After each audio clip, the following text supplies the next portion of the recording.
The tantalizing promise of quantum computers is that they can do certain tasks exponentially faster than classical machines. And the quantum supremacy experiment is proof that this is indeed the case.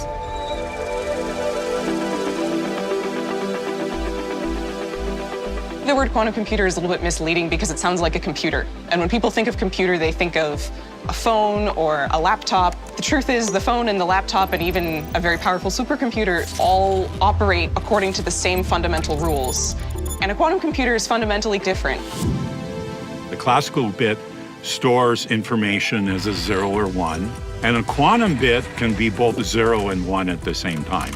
If you have 2 quantum bits, then there are 4 possible states that you can put in superposition. With 3 qubits, it's 8, 4 qubits, it's 16. It grows exponentially. The nice thing about quantum supremacy is that it is a very well-defined engineering milestone. In a nutshell, what we're trying to do is we're trying to show that experimental quantum computers can surpass the best supercomputers in the world. To actually demonstrate quantum supremacy, we have these 3 steps. First, pick a circuit. Second, run it on the quantum computer. Third, simulate what the quantum computer is doing on a classical computer. We gradually increase the complexity of that circuit. At some point, it becomes completely impossible for the classical computer to keep up. Then we say we've achieved quantum supremacy. We started building together the quantum chips to do this experiment. And then the evolution of the devices with more and more qubits and more complexity. It's very much an iterative process. A lot of the work that we put in was not just these chips, but is also the infrastructure that you need to drive those chips. The cryostats that we install them in, all of the control electronics, software, all of this stuff is needed, and it all has to be developed.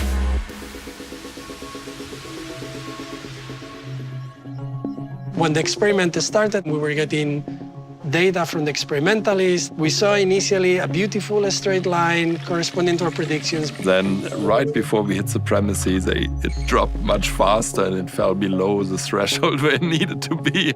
And there's nothing we can do because we don't know how to analyze past that. So everyone's like, oh, we're screwed because it's getting really, really bad at large number of qubits. It's like, well, maybe there's some really complex interaction between all the qubits. It turned out that the reason was rather benign. We calibrated a little bit better and then this problem disappeared. So there wasn't like a, oh, we did it.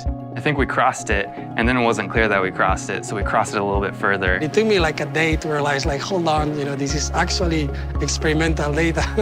It's kind of amazing to see, how well the theory works. The processor that achieved quantum supremacy is called the Sycamore processor. And it's parallel processing 2 to the 53 states, which is 10 million billion. And thus that enormous amount of parallel processing is what gives it the power.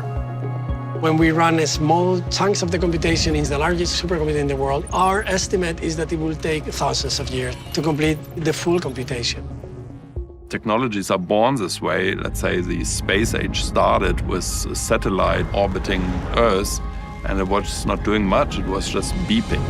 The big technical achievement of quantum supremacy was really dependent on all this young talent who's kind of taken this and gotten it to work at a very technologically capable level. We have reached a new computational capability. There are certain computations, the only place in the world where you can compute those things is here in our data center at Google Santa Barbara. For the first time, we're showing that we can solve a problem that is just infeasible to do on the biggest computers ever made by civilization. And what's exciting is now we're ready to turn this over to the world and say, let's figure out what we can do with this.